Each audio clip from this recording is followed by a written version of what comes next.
Bienvenue sur les tutos de Vito, les tutos qui vous réconcilient avec la langue anglaise. Oui, c'est possible.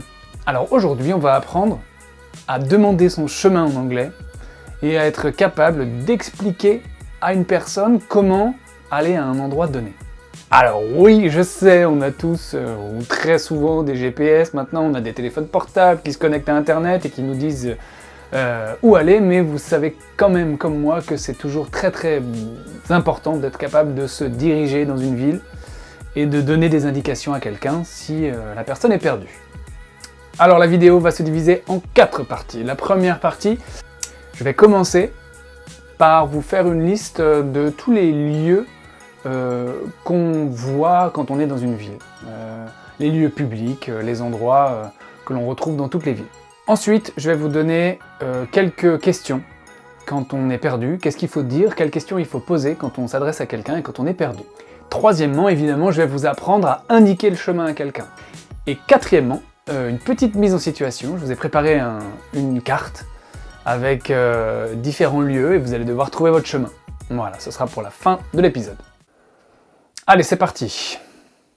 Quels sont les lieux que l'on voit le plus souvent dans une ville? School, supermarket, tourist information center, restaurant, a pizza place, pub, bar, post office, bank, cash machine, pharmacy, chemist, hospital, cinema, sports center, gym, swimming pool, stadium, library. Attention, library est ce qu'on appelle en anglais un faux ami. Ça ne veut pas dire une librairie, ça veut dire une bibliothèque. Et dans ce cas-là, comment est-ce qu'on dit une librairie? En anglais, ça se dit a bookstore.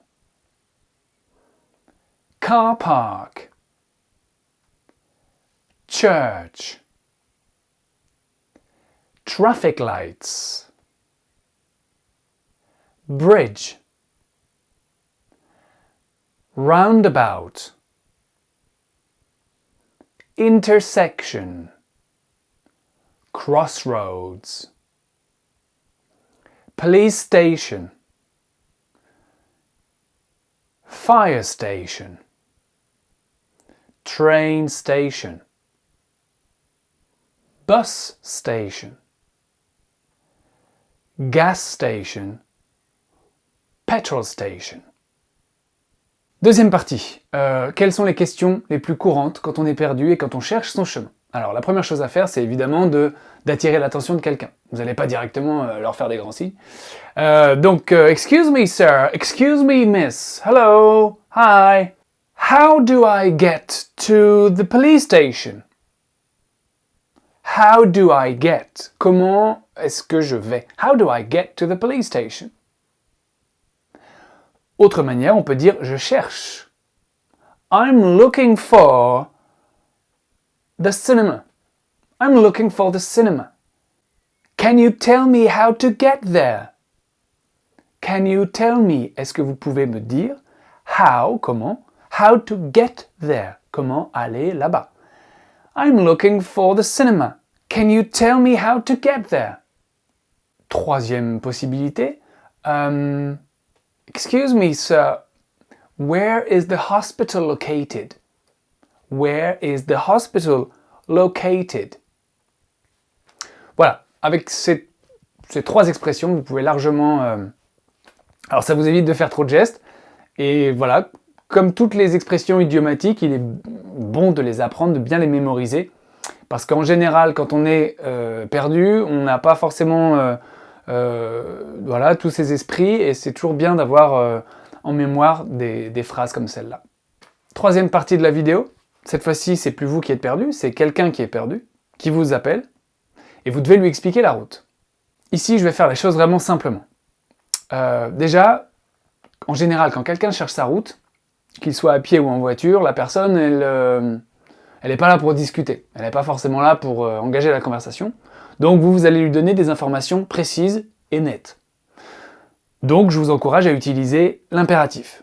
L'impératif, c'est utiliser juste le verbe. On ne va pas utiliser la modalité. You should go ou you must go. Utilisez simplement l'impératif go. J'ai sélectionné pour vous 5 verbes utiles.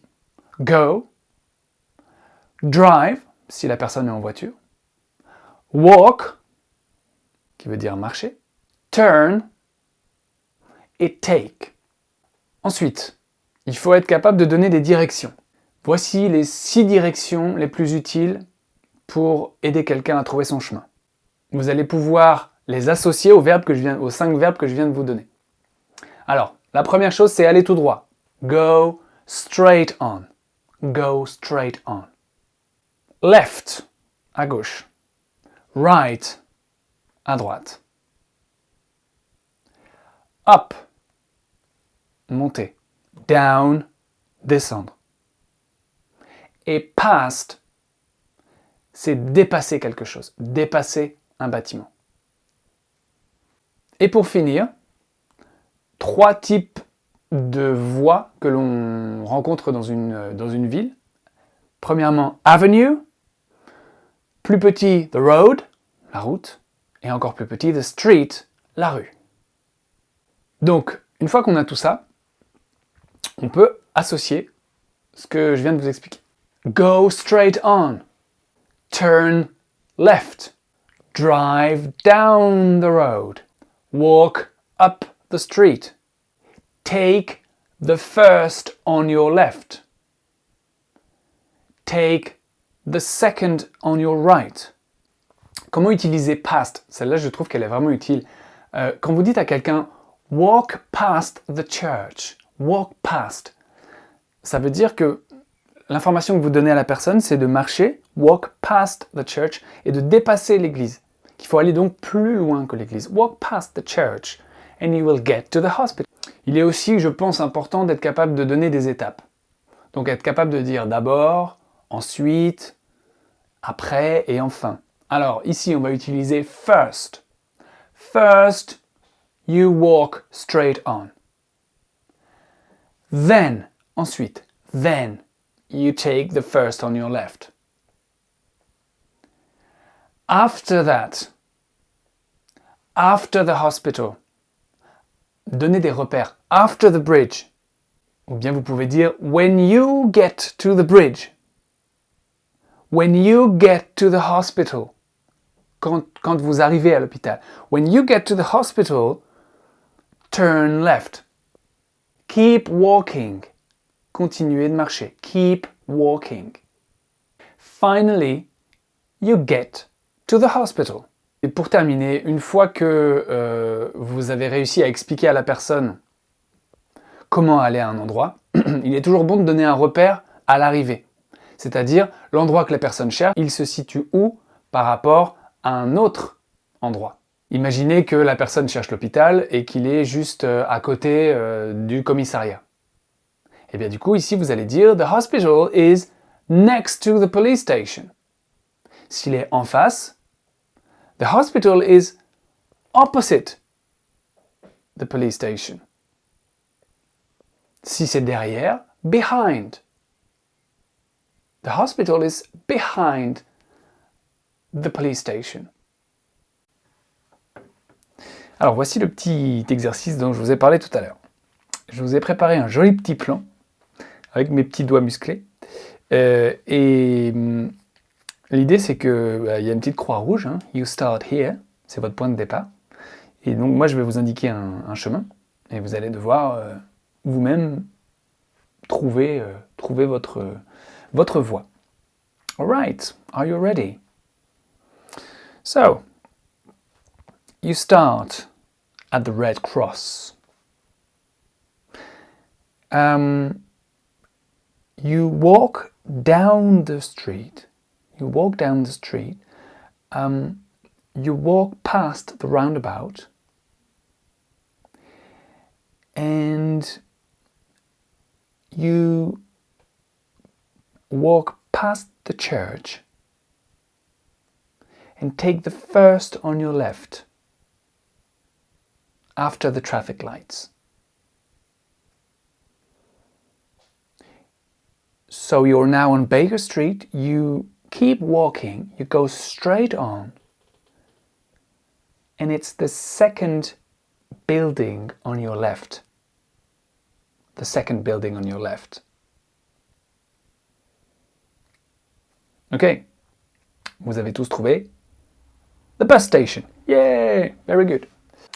Alors, deuxième exercice, cette fois-ci, c'est moi qui suis perdu.